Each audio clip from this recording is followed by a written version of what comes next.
Percaya atau tidak, sebenarnya sejak dulu sampai hari ini kita semua rakyat Indonesia harusnya hidup bergelimang harta. Bukan hanya karena Indonesia dilimpahi banyak hal, namun kita punya piutang besar sekali dari negara-negara di dunia, Amerika khususnya.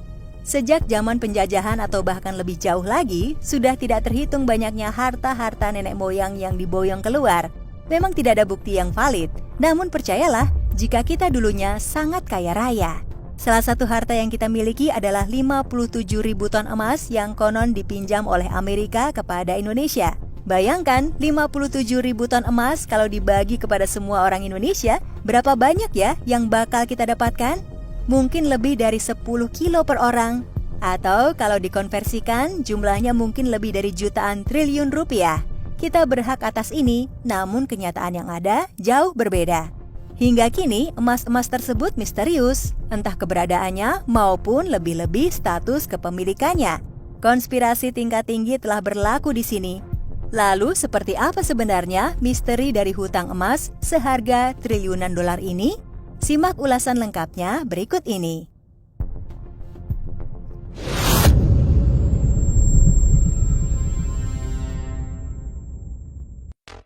Green Hilton Memorial Agreement, bukti sah hutang Amerika. Seperti yang sudah disinggung di bagian pengantar, banyak sekali harta-harta kita yang terbang ke luar negeri. Akan sangat panjang untuk menelusuri kenapa dan bagaimananya. Namun yang jelas, pada akhirnya harta-harta yang rata-rata berbentuk emas ini terkumpul sebagian dengan jumlah sekitar 57.000 ton tadi. Amerika Serikat lewat presiden mereka, John F. Kennedy, meminta belas kasih Presiden Soekarno untuk meminjam harta ini demi pembangunan Amerika. Presiden pertama kita itu menyetujuinya dan kemudian perjanjian ini dituangkan dalam Green Hilton Memorial Agreement yang dibuat pada tahun 1963. Hal ini jadi bukti cukup valid kalau Amerika punya hutang besar kepada kita.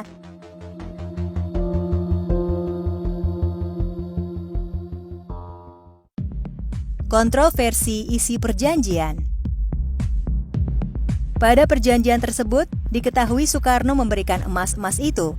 Namun, sebagai imbalannya, Presiden pertama ini meminta royalti sebesar 2,5% per tahun. Di samping itu, Presiden Soekarno juga memberikan izin kepada Amerika untuk menambang di Indonesia, asal emasnya sama sekali tidak boleh dibawa keluar. Kennedy menyetujui hal ini.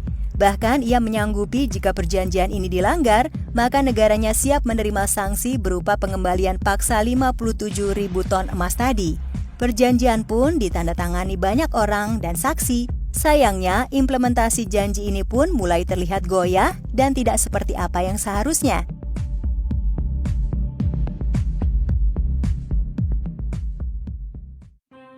Kematian Kennedy berbuah fatal bagi perjanjian Hilton.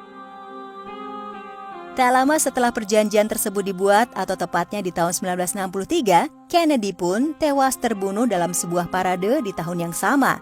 Kematian ini pun berbuah fatal terhadap implementasi perjanjian penting itu.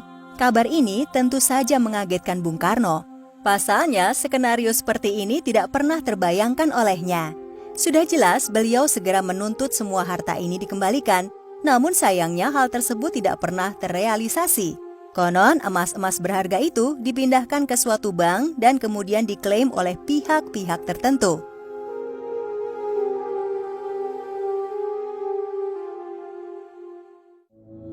Kematian Kennedy berdampak pada lengsernya Soekarno.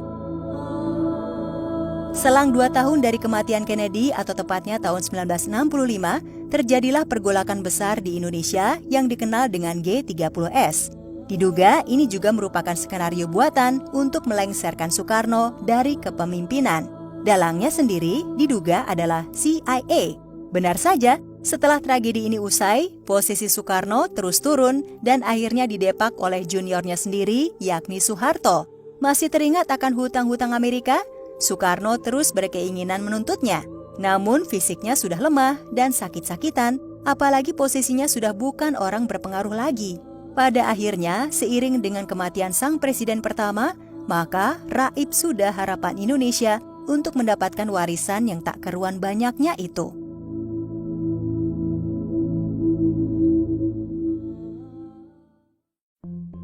rusaknya perjanjian berbuah di keruknya tanah Papua. Meskipun sangat berat, kehilangan 57.000 ton emas bukan hal yang terlalu buruk. Setidaknya Indonesia masih punya cadangan emas yang melimpah di Papua. Sayangnya perjanjian penting itu tidak lagi valid. Dan dimulai dari era Soeharto, Freeport mulai mengais emas-emas di tambang Grasberg dan membawa semuanya. Mereka hanya membayar royalti yang sangat sedikit dibandingkan jumlah yang dibawa. Hingga hari ini, emas-emas Papua terus dikeruk dengan egois.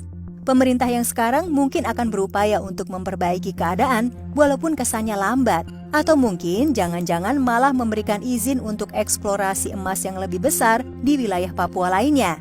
Miris, ini sama sekali tak seperti rencana Bung Karno dan hasilnya memang benar-benar buruk bagi Indonesia.